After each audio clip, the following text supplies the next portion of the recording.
The Legend of Zelda: The Wind Waker is a game that, despite popular belief, does not feature pajamas, and according to the official player's guide, sharp wits and a sharp sword are required to get through it. This is true to an extent. At the very end of the game, you are forced to fight Ganondorf using the sword. But how about the entire rest of the game? Is it possible to play through the game, beat every dungeon, and defeat every boss without ever using the sword, prior to driving it into a man's skull to create a sculpture? In this video I'm gonna find out. Here are the rules I used. The obvious main rule is that I have to avoid using the sword. When I say the sword, I'm specifically referring to the hero sword and the master sword, the ones you own that get applied to the B button. Using the grabbable enemy weapons you can sometimes find in dungeons, even if those are swords, is okay. And pulling out Link's sword is okay, to do things like use the shield, but I can't slash with it. I'm also going to be completing every main dungeon in the game, though I'm allowed to do things out of order, or do skips within the dungeons if I want. Other than that, everything's fair game. All tricks and glitches are allowed, and the goal is to avoid ever using the sword. Also, although I used a few clips of the English version of the game in this intro for readability, this playthrough is actually done on the Japanese version of the game. This was done to give me one advantage very late in the playthrough. The majority of the playthrough would go the same in any version, and I'll explain the advantage when it comes up. With that out of the way, let's get started. After giving my character the canon name, he woke up on the tower on Outset Island. I played through the opening normally for the most part at first, though I did go out of my way to collect rupees, so I could buy a bait bag and a Hioi pear from Beetle's shop, which were going to be important later on. Once I had the items and a decent bit of cash, I played through the rest of the opening like normal, up until the cutscene where Tetra gets dropped into the forest. This was because watching this cutscene makes the pirate ship visible off the coast of the island, which was also going to be important later on. With those things out of the way, it was time to deal with the first major obstacle of the playthrough. Normally, after watching Tetra fall into the forest, you're supposed to go and do the sword tutorial, where you use the sword at least 30 times, or more if you make a mistake, and then obtain the sword. Obviously I couldn't do that, so I had to escape Outset Island. My goal now was basically to escape the island, and get my hands on an item that I could fight enemies with in place of the sword. Whenever Link turns around in the water, a tiny bit of negative speed is very briefly applied to him. Under normal circumstances, this effectively does nothing. It's largely just a visual effect, so you don't carry all of your momentum with you when you turn around. But every time you turn around 180 degrees, -3 speed is briefly applied to Link, and there's no cap on his negative speed. So if you were to turn around the very next frame, he'd now have -6 speed. Do it again, and he'd have -9 speed. I think you can see where I'm going with this. By pausing the game repeatedly to buffer frames, I can make Link go back and forth every frame, to build up a tremendous amount of speed. I got into the water here, and zoomed the camera all the way out. This spot is close enough to the shore that the air meter doesn't deplete here, so you can swim here as long as you want, or swim into it from a deeper area to refill your air, and then I basically just did what I explained. I paused the game, held down, paused again and held up, and repeated over and over. Slowly but surely, Link will build up speed. This is simple enough in theory, but in practice, it can be very tricky to do this right on every pause, so it can be easy to pause a few frames late and end up moving in a direction, which can lose you a bit of speed and take you away from the air refill. That's fine, but since you're not at the air refill anymore, your air will start to deplete. So when my air got low enough that I wanted a refill, I held lightly down on the stick. Holding lightly in a direction on the control stick will make you lose less speed than keeping it completely neutral, so I could direct Link back towards the refill. Remember, since I'm building up negative speed, I wanted to hold lightly down to make Link face away from the refill and move towards it. Once I hit the refill, I just went back to charging up as normal. And that's basically it for the first step of the trick. You'll see Link shooting around in the water the longer you do this as he builds speed. Once I felt like he had enough speed, which was basically just a guess based on these movements, it was time for step 2 of the trick. I aimed Link back towards the air refill, using the method I explained before, and then paused and held lightly up on the control stick, and lightly down on the L button. If you press the L button down all the way, you center the camera behind Link and enter L targeting mode. But if you hold it down just a bit, you'll just bring the camera in a bit, which will make the free camera icon on the right side of the screen disappear. This will make Link shoot off the bottom of the screen, and then I just paused over and over, without releasing either of these inputs, until I saw Link suddenly reappear on screen. When he did, I finally released those inputs, unpaused, and held straight up on the control stick. Basically, Link was now going so fast that the camera couldn't properly keep up with him, so holding up meant he'd shoot off the bottom of the screen, and the camera would snap 180 degrees to get him back on screen. But since I was still holding up, the same thing would immediately happen again. Essentially, I was now doing the back and forth charging without needing to pause buffer. While I was doing this, I wanted to slide the control stick from straight up to slightly up left or up right, to essentially aim myself. I wanted the air refill spot to be visible in the center of my screen on one of the 2 frames. This can be tricky to do perfectly, but I got as close as I could. And then, once I depleted my air meter to about a quarter left, I pause buffered until the frame where the air refill spot was not visible. The game's visuals are actually delayed by a frame when you're pausing, so releasing the stick when the island wasn't visible meant I would shoot off towards the island. And once I was on that frame, I released up on the stick, and then continued pause buffering, holding slightly down on the stick, and then slightly down left or down right, to aim Link back to the air refill. And finally, once I'd made it, I paused one final time, held lightly down on the control stick, and all the way right on the C stick, and then unpaused and blasted off.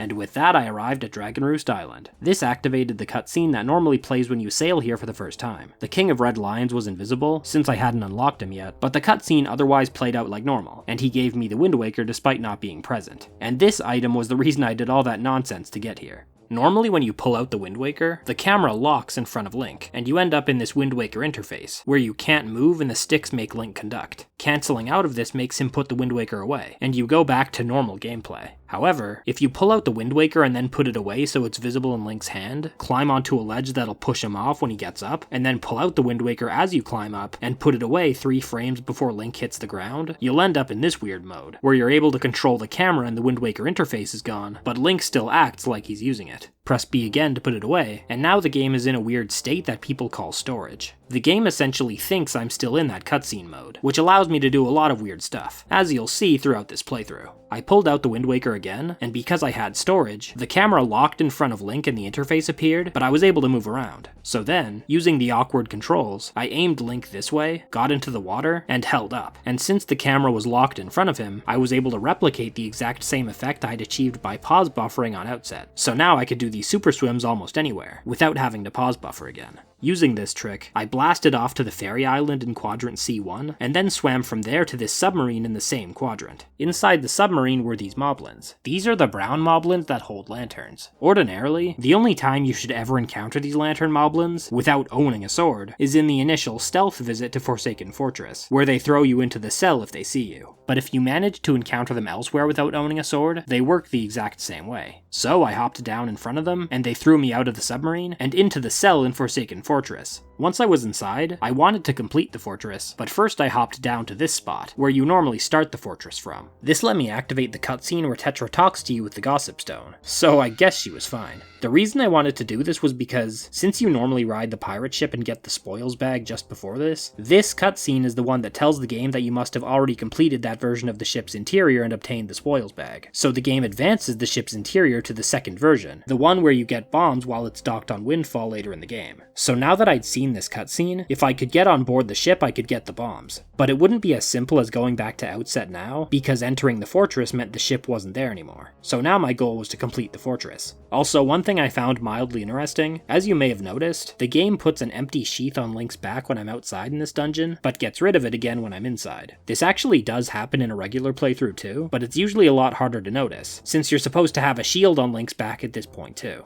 I took down this guard and this guard first. This was mostly the same as a regular playthrough, other than me not having the shield, since, again, this dungeon is always done without the sword. I fought using the sticks you can find throughout the dungeon. However, I intentionally left this guard for last. Before I defeated it, I first let it damage me until I had just a quarter of a heart left. At the end of this dungeon, the game forces you to pick up your sword to defeat the enemy there. There are no enemy weapons up there, and there's no way to force that enemy to drop its weapon without using your sword. This is how the developers intended to force you to collect your sword. So that meant that I had to get a stick up there, so I could fight the enemy with that. I went over to this wall by the ladder, held L to align with it, then kept L held, and moved Link over to this spot by this wall. Once I was there, I went into first person mode and adjusted a little bit. I wanted these hearts in the distance to be just to the right of the center of the screen. And then I ran off the ledge, and jump slashed with the stick in midair. Link fell down onto the ship below, and then I started mashing B. Or actually, I was a wimp and used a turbo controller. Either way, Link hit the ship and died to the fall damage, but I'd landed in such a position that he fell off the side of the boat, and was briefly in the falling animation. When Link's health drops to 0 and he's in midair, the game tries to force him back down to the ground. You can perform a jump slash during this to make him rise very briefly, and then the game will interrupt the jump slash and try to force him down again. But this means you can press B again to do another jump slash. So by pressing B quickly enough, such as through a turbo controller, you can rise through the air. Because his health is at 0, Link will die as soon as he touches the ground, so I rose until Link was directly above one of the hearts I'd aimed for, and then I released B and let him fall into it, which healed him and let him survive after touching the ground. And then I just jumped up the platforms, threw the stick across the gap, sidled over myself, and used the stick to defeat the enemy in place of the sword. And this actually has an even more interesting effect than you might expect. Since the developers expected the sword to be mandatory to defeat this enemy, defeating it is all you have to do to make the door open. So doing this let me not only avoid using the sword here, but let me skip obtaining it entirely. I thought this was pretty cool and unusual visually, because it meant that Link didn't have any gear on his back at all.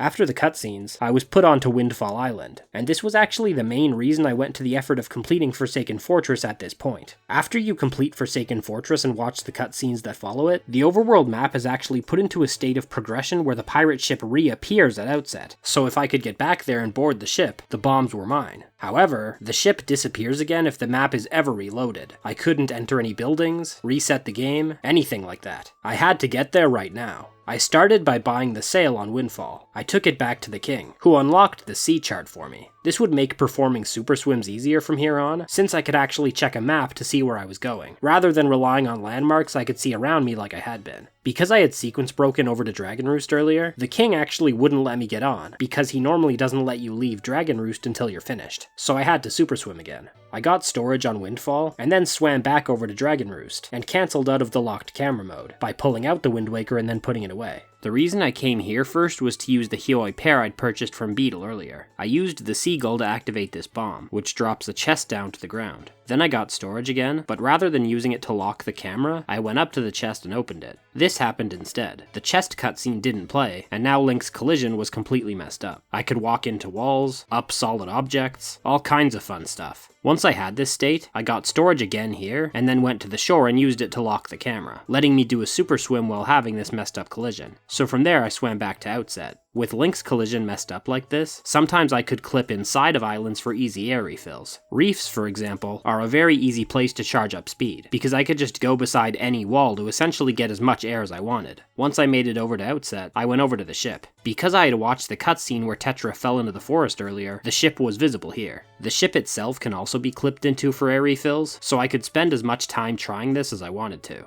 Holding lightly left and right on the stick, I turned Link until I was aimed like this, and then I held L so I could keep this angle, and swam into the front of the ship like this. Eventually Link caught onto the side of it like this, and from there I could pull out the Wind Waker and put it away to unlock the camera, and run up the side of the boat to get on. And now all I had to do was enter, complete the interior, and the bombs were mine. Almost everything I had done up to this point was to get my hands on these, and now I finally had a weapon that I could fight with in place of the sword. Because you normally get these when the ship is docked on Windfall, I guess the game doesn't know exactly what to do when you get them early like this, so exiting the ship puts you in the fake endless ocean map you normally see when the pirates are taking you to Forsaken Fortress for the first time. But saving and reloading got me to Windfall.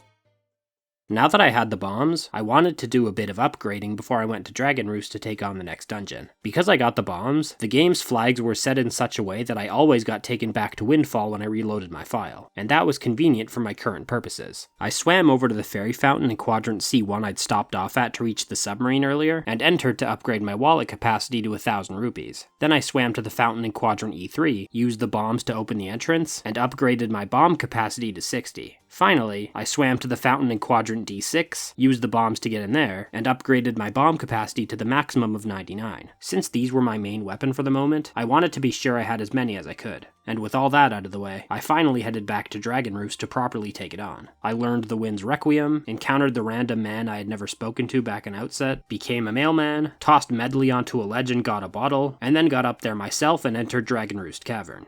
For the most part, this dungeon wasn't too different from a regular playthrough. Points where you'd usually use the sword, like cutting ropes, could be done using the bombs instead. I often tried to avoid using the bombs if possible though, fighting using things I could find in the rooms, like rocks and enemy weapons. This was partially because it was kind of fun to work with what I could find, but also because, since the bombs were essentially my main weapon, I wanted to be absolutely positive I had enough for when I didn't have other options. An approach that worked pretty well was to use one bomb to disarm an enemy, and then grab its weapon, and fight through the rest of the room using that. In the end though, this caution wasn't really necessary. Since I had the bombs early, they did drop from pots and such, so I almost never fell below 90. The only encounter I think deserves a special mention is this one towards the end of the dungeon. After you take down the first two enemies, a moblin gets dropped in, and I'm pointing this out just to clarify that the capture mechanics I explained earlier on only apply to the moblins that hold lanterns. This was one of the blue ones with a spear, which are a lot more common, so it didn't capture me, and me completely skipping obtaining the sword didn't cause any problems. I got the grappling hook, and the rest of the dungeon went without much incident. The boss was pretty simple too. In the first phase, I just had to grapple Valu's tail to drop rocks on the boss, exactly the same as any other playthrough. In the second phase, after grappling the eye to pull the boss down to me, I could just spam the grappling hook instead of using the sword. The hook itself damages the eye, so I could just target the eye and spam the hook over and over, to both pull the boss to me and damage it. It was a very simple fight. I grabbed the heart container, stole a child's most precious possession, and completed Dragon Roost Cavern. Next up was Forest Haven. I couldn't just super swim there, because when you lock the camera in front of you with the Wind Waker, the game actually soft locks if you enter a cutscene. I avoided this when arriving at Dragon Roost earlier because I had done the super swim manually. There are ways to get around this, but for simplicity, I decided to just sail to Forest Haven. I mentioned earlier that the king wouldn't let me get on, and that was still true, but if you drown in the ocean, you'll respawn on the boat, and can use it like normal. I couldn't seem to swim far enough away from Dragon Roost to not respawn on the shore, so I did a super swim just to get far away from it, and that did the trick. After this guy taught me how to fill in my map, I was free to sail to Forest Haven normally, using the boat and sail for the first time. Once I arrived, I had to fight my way inside. This was actually mildly challenging compared to a normal playthrough. The first one to deal with was this. Most of the time, using two bombs simultaneously will make only one of them damage it, because of the invincibility frames, but this particular enemy gets stunned when you hit it once, and a second hit while it's stunned is what kills it, so putting down two bombs at once will instantly stun and then defeat it. After grappling across the gap, I put a bomb down here to kill this Octorok, and after climbing back up, the final obstacle was this Octorok in the distance. I didn't have a shield, so I couldn't deflect its shot back at it. So instead, I took out the grappling hook, held L, then waited until it shot, and walked just out of the way of it, then immediately aimed and grappled onto the pole before it could shoot again. And with that, I made it in. Next, I had to come up with a cure for acne. After grabbing the Deku Leaf, I made my way to the next dungeon. One thing to note is that obviously, since I didn't have the sword, I couldn't cut the grass here for magic refills, but bombs can blow up the grass for identical effect. So I used those to refill my magic along the way, and got into the Forbidden Woods. This dungeon is actually made substantially easier by the bombs. It's pretty easy to completely ignore a lot of the puzzles, because you can just use the bombs to defeat the eyes, instead of navigating through the rooms and defeating them with the items they want you to use. I got to the mini-boss pretty quickly, which was also pretty effortless. After damaging it once with a bomb, it starts repeatedly using this sliding dive attack, so I just put bombs down in front of me, and it slid into them and destroyed itself. Winning got me the boomerang, which was mildly useful, because I could use it to cut grass without needing to waste bombs. The rest of the dungeon went without issue, and I played up until this room just before the boss. While here, I made sure to grab a fairy from this nut. Next up was the boss. This thing was super easy too. I cut the vines with the boomerang, and then rather than using the sword on the core, I just put down a bomb each time. I repeated this a few times and took it down. I grabbed the heart container, grabbed the pearl, attended a gardening convention, and headed off. At this point, I'd actually reached the point in the game where you're supposed to get the bombs. I didn't know which cutscenes were important for setting story flags, so I decided to play through the next section like normal. I went to Great Fish, watched the cutscene, went to Windfall and watched the cutscene where the pirates steal bombs and reveal their password, but then rather than using the password to board the ship, I just left, since I'd already gotten the bombs from them earlier on. I headed back to Outset. Before using the bombs to get the third pearl, I went to Link's house. The house was in kind of an interesting state. Because of the sequence breaking I'd done, the regular house theme was still playing, and the hero's shield was still on the wall, but Link's grandma was still sick like she normally is at this point. This is the reason I wanted to get a fairy before coming here. Because I had never saved Tetra from the forest here, the game would actually crash if I tried to enter the forest. This meant that the fairy fountain there was off limits for the rest of the game, so I had to get a fairy from somewhere else. This also meant that the 5,000 rupee wallet capacity upgrade was off limits, but thankfully that's optional. I used the fairy to heal Link's grandma, and she rewarded me with a bottle of elixir soup. This is a very helpful item. When you drink it, it completely heals your health and magic, and it doubles your attack power until the next time you take damage. She also fills the bottle so full that it has 2 helpings, but using a simple trick, I could get infinite helpings of soup from this one bottle. If I set the bottle to a button, press the button for the bottle and pause at the same time, and then swap the bottle out for another item, when I unpause, Link will drink the soup, but it won't actually take any from the bottle. So now I had an endless way to heal both health and magic. After destroying the structural integrity of Link's home island and grabbing the pearl inside, I wanted to take care of 2 more things before I continued with the story. First, I sailed east of Outset to Quadrant D7, where I fought this big Octo to get the expanded magic meter. Then I headed back to Outset, changed the wind direction to north, got storage, and then didn't do anything with it. I got in the boat and sailed north to Quadrant A3. There's a platform in this quadrant with a chest on it, so I climbed up and opened it to get the weird collision. Then I sailed over to the fairy fountain in the same quadrant. The entrance was blocked by fire, but with the weird collision, I was able to walk slowly into the back of the structure, to clip through and get inside the entrance. I got a quiver upgrade to 60 arrows. Now obviously, I didn't have a quiver or a bow yet, but this was an important move for reasons you'll see a little later on. If you try to leave, then this happens, but I could save and reload to escape. With that done, I went and delivered the 3 pearls, also stopping off at Windfall along the way to free Tingle, just because I hadn't done so yet. After delivering the pearls, the Tower of the Gods appeared. The first section of the dungeon wasn't too different from normal. However, while on the first floor, I made sure to light these torches using a stick to make this chest appear. This is an optional chest containing a joy pendant. I didn't open the chest, I just wanted it here for later. Also, bombs were going to be even more crucial than usual soon, so I went in and out of the room where you learn the command melody to restock them to full. Other than that, things progressed fairly normally until I learned the command melody. Once I did, I immediately saved and reloaded to go back to the entrance. Normally, after learning the command melody, you're supposed to use it to control a statue, and then you have the statue open the way to the bow, which you then use to summon platforms you can use to get the statue to the center room. However, the bow is guarded by a dark nut, which was absolutely impossible to defeat with the items I currently had. So that meant I had to skip this dark nut fight, and by extension, the bow itself. I swam over to this side of the first floor, placed a statue here on this railing, and used it to push Link off so I could get storage. Then I made my way over to the chest I'd spawned earlier, and opened it to mess up Link's collision. Because of his weird collision, he couldn't actually grab onto ledges like usual, which made it a little tricky to get back to the center area from here. I grabbed a stick from this pot, and used it to do a side hop and then a jump slash to get onto the ledge, and jumped from there back to the center area. Link also won't grab the ledge leading to the second floor like this, so I got into the boat and sailed as close to the ledge as possible, and then turned left. Link dismounts the boat from the right side, so I could immediately mash the button for the Deku Leaf to float into the opening, and I had no issues getting back to the command melody room from there. Once I made it, I headed back to the room with the statue I needed. Link keeps his messed up collision even if I use the command melody to take control of the statue, so I took it through the room like normal. Once it was in this room, I had to use Link's messed up collision to take it back to the center room without getting the bow. I started by going around here, so Link's foot was in this little corner, then turned around and aimed around here in first person mode. I exited, turned around, did a side hop to the right, and then pulled out the leaf near the end of my jump. This made the statue fall into the pillar. After getting out from behind it, I leafed over to the ledge to the right of it, and called it over, which made it move through the pillar and approach Link. I grabbed it, turned this way, and aimed around here in first person mode, then side hopped to the left.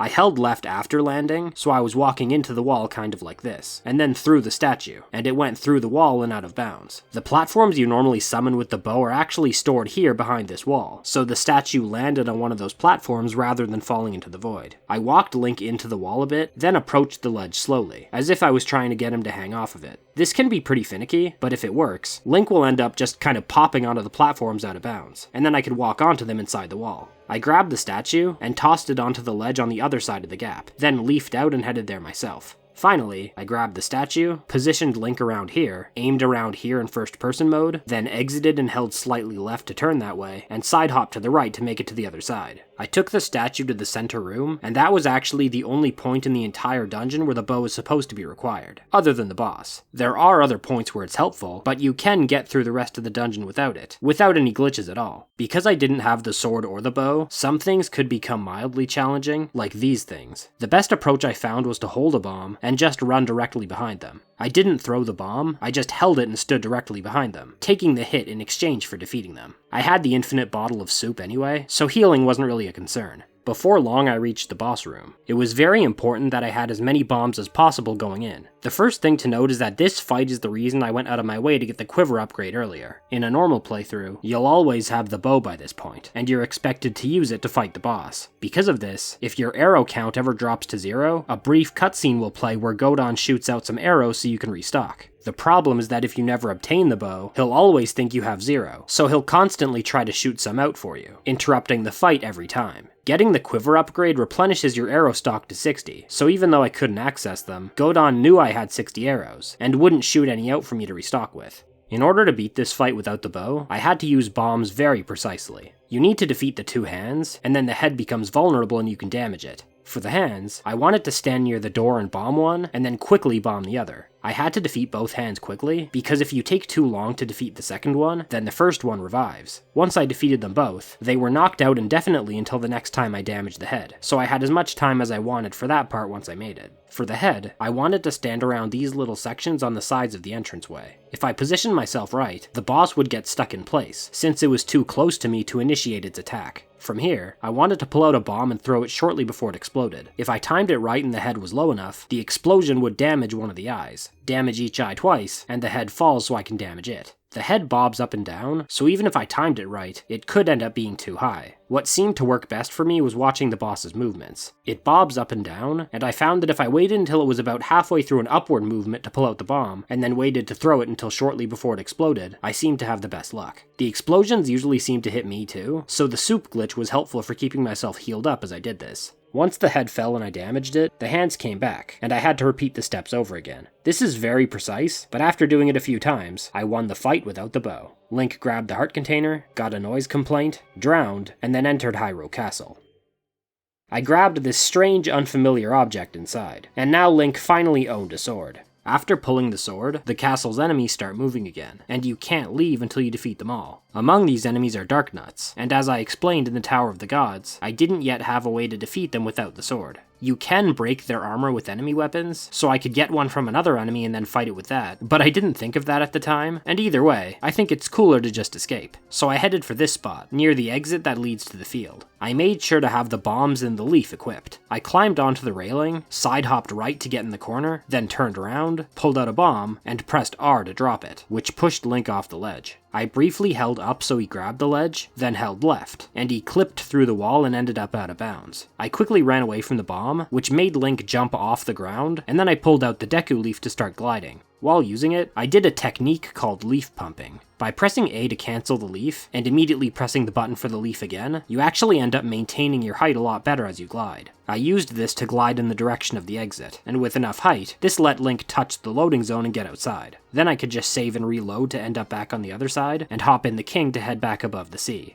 With that done, my next destination was Forsaken Fortress for the second visit, but that was going to pose an interesting problem as well. At this point in the game, you're supposed to enter Forsaken Fortress, and then fight Phantom Ganon right by the entrance. If you look up guides for this game, they'll tell you to damage Phantom Ganon with the Master Sword. And this makes sense. If you don't have the Master Sword, you can't damage him. But as long as you have the Master Sword, enemy weapons like sticks can be used to damage him too. The problem is that you shouldn't normally have access to any enemy weapons prior to the Phantom Ganon fight. So instead of entering the fortress to initiate the fight like normal, I went around the side of the fortress to reach this spot. There's a bit of ground you can stand on in the water here. I stood here, and then inched Link towards the edge, pulling out the Wind Waker over and over as I did. By pulling out the Wind Waker right as Link goes off the edge, he'll sink into the water. This is similar to what I've done to get storage up to this point, just into water, instead of onto another piece of ground below. After waiting for a brief moment, I put the Wind Waker away, and held up right to swim underneath the island's collision, and swim into this loading zone that's normally blocked off at this point. Then I just navigated around until I got to a searchlight guard, and used a bomb to take its weapon. I hopped down to the Phantom Ganon fight, and with that the victory was mine. Fighting with an enemy weapon can be awkward, because it's slower than the sword. It also doesn't seem like regular swings can hit the ball or Phantom Ganon himself, but a spin attack works on both, so I just used those until I eventually got the win. Winning this fight got me the Skull Hammer, which was going to be my main weapon from here on out. It can do a lot of the same stuff as the sword. You can fight enemies with it, cut grass with it, jump slash with it, you can even defeat Dark Nuts with it. The only downside is that it's slow, but I thought that was a fair trade-off.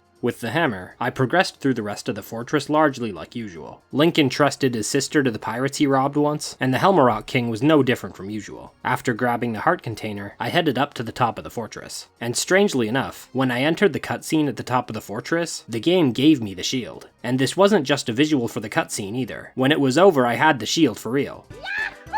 And then I learned that not only was Tetra secretly a princess, but that Zelda secretly held the Triforce of Wisdom all along. After locking Tetra in the basement with no food, it was time to leave. But as soon as I was back above the water, I turned around and headed back into the Tower of the Gods. Now that I had the hammer, I could defeat the Dark Nut here and get the bow. Since I had already moved the statue when I finished the dungeon earlier, I couldn't use it to open the door to the bow like usual, which meant the room was supposed to be inaccessible. So instead, I used the grappling hook on this pole and aimed Link at the door, so I could leap over to the top of it. Then I walked over to the right side, went into first person mode, and aimed Link diagonally at the wall, then held L to keep this angle, and held lightly down to hang off the ledge. The collision up here is a little weird, but eventually Link will grab the ledge and clip through the wall, and then I could just hold up to jump into the loading zone behind the door. With the hammer, I could finally defeat the Dark Nut. Shattering its armor is fairly simple, just deal a few hits with the hammer and it breaks. You can also get behind it and strike the straps with the hammer to break it instantly, though that can be harder to do. Once the armor's broken, it gets faster, which can make it more difficult to land a hit with the hammer, so what eventually seemed to work was just throwing caution to the wind, and jump attacking over and over. I could also knock it down and disarm it, and fighting became a lot easier once I had the Dark Nut's weapon, which was a lot faster than the hammer.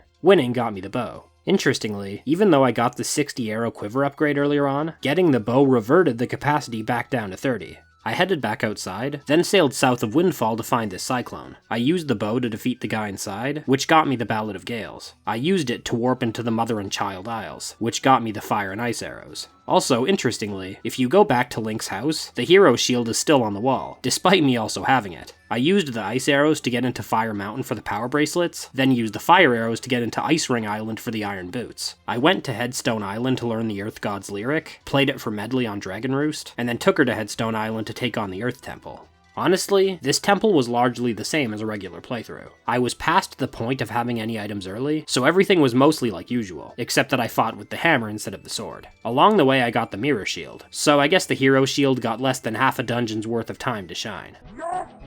I had to pull out the sword to use the shield, which was fine, but I was always very cautious not to accidentally slash with it. If you have an item in your hands and press B, Link will slash with the sword immediately, instead of just pulling it out. And if you're holding L and press B, he'll do the same, even if you aren't holding anything. So I always made sure to put away any items I was carrying before pressing B to use the mirror shield. And I made sure to always put the sword and shield away when I was done with them for safety. Beyond that, there really isn't too much to say. It was basically the same as usual. The boss was the exact same deal. I carefully took out the shield to knock him down, used the hammer to fight the small enemies when he split apart, and repeated until it was over. I got the heart container, abandoned Medley in a dangerous room with spiked walls, and headed off. I went to Gale Isle, learned the Wind God's aria, kidnapped Makar inside a waterfall, and took him to Gale Isle to take on the Wind Temple. And once again, this one wasn't very different from usual either. I worked my way through it, fighting things with the hammer instead of the sword. The most notable fight was this one towards the end of the dungeon, against 3 Dark Nuts for the big key. This was actually easier than fighting a Dark Nut one-on-one. After breaking the armor of one of them, I could just lure the others into attacking it, which made it drop its weapon, and then I could grab that to fight the rest of them. I used this same strategy on most Dark Nut groups I faced going forward. The boss also wasn't very different from usual. I hookshotted it, smacked it with the hammer, and repeated. The smaller enemies it summoned worked the exact same way.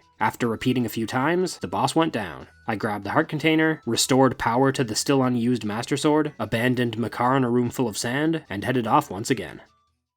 With that done, it was time to collect the Triforce Shards. Most of the shards aren't too different from a regular playthrough, though some of them were different, either because of the swordless challenge, or because I was playing on the Japanese version. So here's a quick look at how every shard went. Shard 1 was completely identical to a regular playthrough. I went to Quadrant B5, used bombs to enter the base, got the chart, deciphered it with deciphered it with Tingle, then went to Quadrant B4 and got the shard. Shard 2 was changed the most by the challenge I was doing. Normally you go to Windfall Island and give joy pendants to the teacher there, who eventually gives you the deed to her cabana, and inside the cabana is the chart. However, since I never received the spoils bag, since I'd skipped it to get bombs early, I had no way of accessing any joy pendants I'd collected, so I couldn't get the deed. So instead, I just headed directly for the Cabana Island, and got storage here. Then I talked to the king, which stored as text. I went over here and hookshotted this chest, and then I went in front of it and took out the Wind Waker, which brought up the king's text. Then I put the Wind Waker away, and opened the chest while the text was still on screen, which made the chest opening cutscene start playing. I closed the text box during the cutscene, which interrupted it. I had done chest storage a few times to mess up Link's collision, but those were all on small chests that Link just throws open. If you do chest storage with big chests, the ones that play the animation where the world goes dark and the chest glows, the world actually will go dark, which makes it hard to see what you're doing. Interrupting it by closing the text box let me get the messed up collision without making the world go dark. Then I went over to the cabana entrance, pulled out the hookshot, and held L, then ran into the side of the door like this. Once I was in, I aimed around until I found a point I could hookshot, and then aimed as low as I could while still targeting that point. There's a tree on the other side of the cabana, and hookshotting it let me pull Link through the cabana and into the loading zone behind the door. This place could be done without the sword, but for extra convenience, I decided to skip through this underground section as well. Normally, you navigate around, and then make it to these switches you can hammer to open shortcuts back. But the hammer's hitbox is big enough that you can go up against the walls diagonally, and jump attack to hit the switches through the walls, letting me easily skip the whole area. Since I didn't have the deed, the door actually wouldn't let me leave either, but a save and reload got me out. I got the chart deciphered, and then went and pulled up the shard.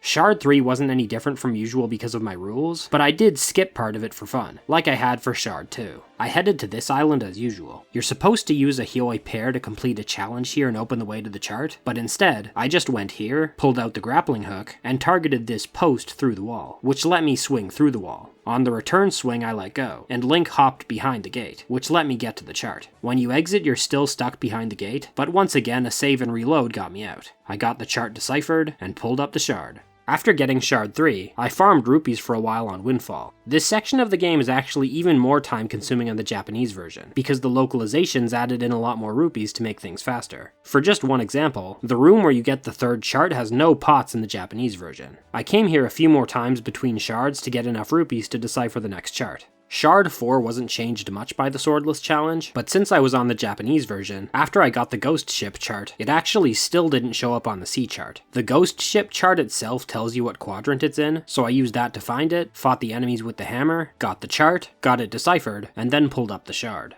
Shard 5 wasn't changed by the swordless rules, but this one is probably the one that was streamlined the most in the localization. In non-Japanese versions of the game, you defeat this ship and it drops the Triforce chart. Simple as that. But in the Japanese version, defeating this ship just gets you treasure chart 16, which leads you to treasure chart 28, which leads you to treasure chart 3, which leads you to treasure chart 40, which finally leads you to Triforce chart 5. And once I had that, I got it deciphered and pulled up the shard. Shard 6 wasn't any different from usual. This is the Savage Labyrinth one, which is basically just a gauntlet of enemies I've already fought before. So I fought with the hammer, got the chart, got it deciphered, and pulled up the shard. Shard 7 was also combat focused, so I fought with the hammer, did the same strategy I'd used in the Wind Temple against the Dark Nut group, got the chart, got it deciphered, and pulled up the shard. Finally, Shard 8 is another combat-focused one in the same kind of area as Shard 7, so it went pretty much the exact same way. I got the chart, got it deciphered, and pulled up the shard. And at long last, Zelda had claimed the Triforce of Wisdom and the Triforce of Courage, which meant he was now cool enough to drown again. Back in Hyrule, I fought these two Dark Nuts in the basement, and at last it was time for the final dungeon. I headed outside of the castle, and this moment right here was the reason I played the Japanese version and dealt with all the extra tedium collecting the Triforce shards. There's a huge barrier blocking the way to Ganons Tower throughout the game, and getting the fully powered Master Sword lets you break it. If you've played this game before, then you may know that even after you get the fully powered sword, if you approach the barrier, it knocks you away the same as ever. You have to pull out the sword and actually slash at it yourself, which initiates the cutscene where Link breaks it. The thing is, that was actually a change made in the game's localization. In the original Japanese version of the game, all you have to do is approach the barrier, and the cutscene where Link breaks it begins automatically, letting me bypass the use of the sword that's required in every other version of the game. There is a way you could get past this barrier without using the sword in other versions, by doing a very precise glitch called barrier skip, but I checked a tutorial, and apparently, Link's position and angle are precise down to 1/43,000th of his size, and that's apparently for one of the easier methods. So you can see why I was happy to not do that.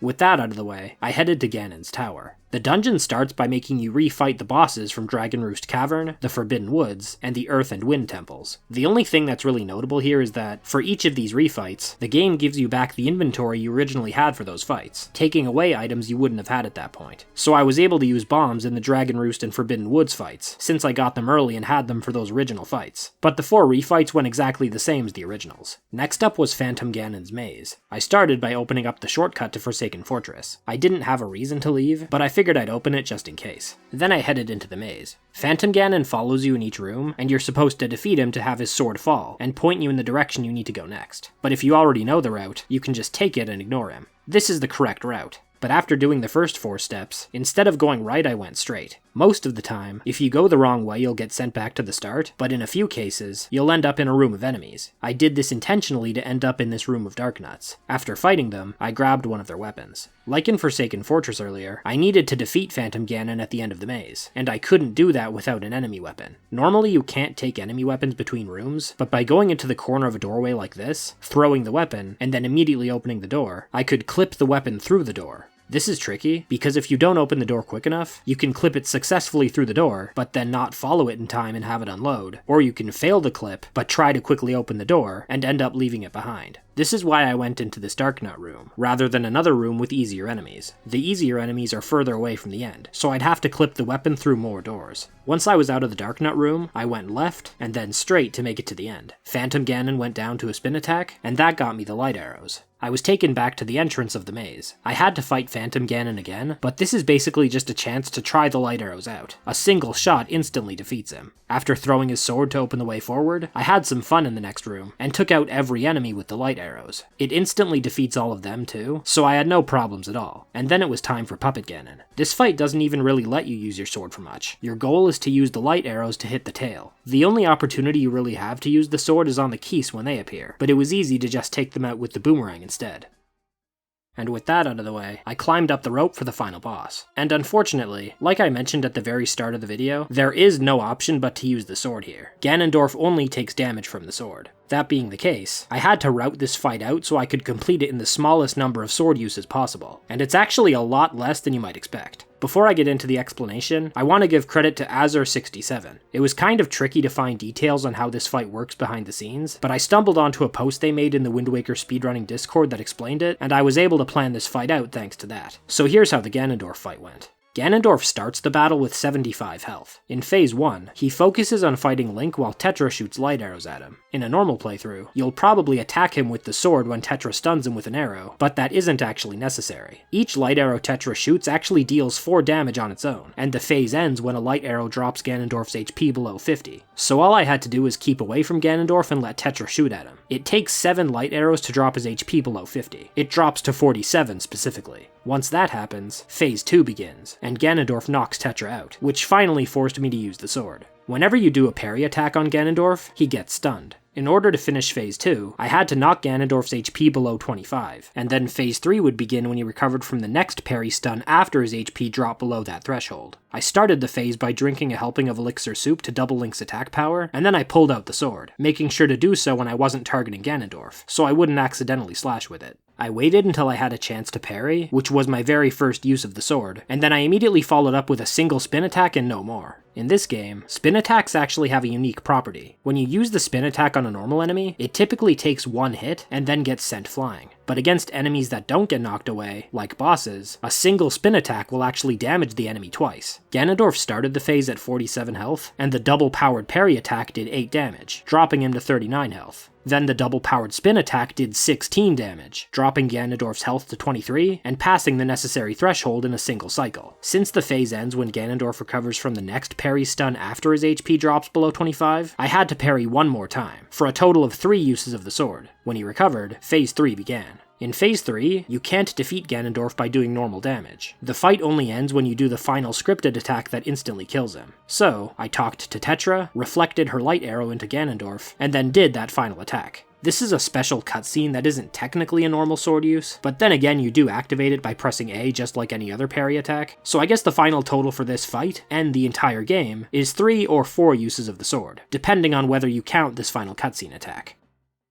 And with that, the adventure was over. You can indeed beat The Legend of Zelda The Wind Waker without using the sword. For the most part. The final battle forces you to use it a few times, but the entire rest of the game can be beaten without ever using the sword. Link created his finest art piece yet before promptly spilling water on it, Medley and Makar abandoned their Master Sword powering duties, and after watching some bubbles, Link set off for Phantom Hourglass with the pirates he robbed once. All in all, I'd say this challenge was pretty back and forth in terms of difficulty. Some of the tricks, especially early on, were incredibly precise and difficult to pull off, but most of the dungeons themselves were actually fairly simple, once I got rolling with my early bombs. Seeing it all finally come together was very satisfying. I hope you enjoyed, and thanks for watching.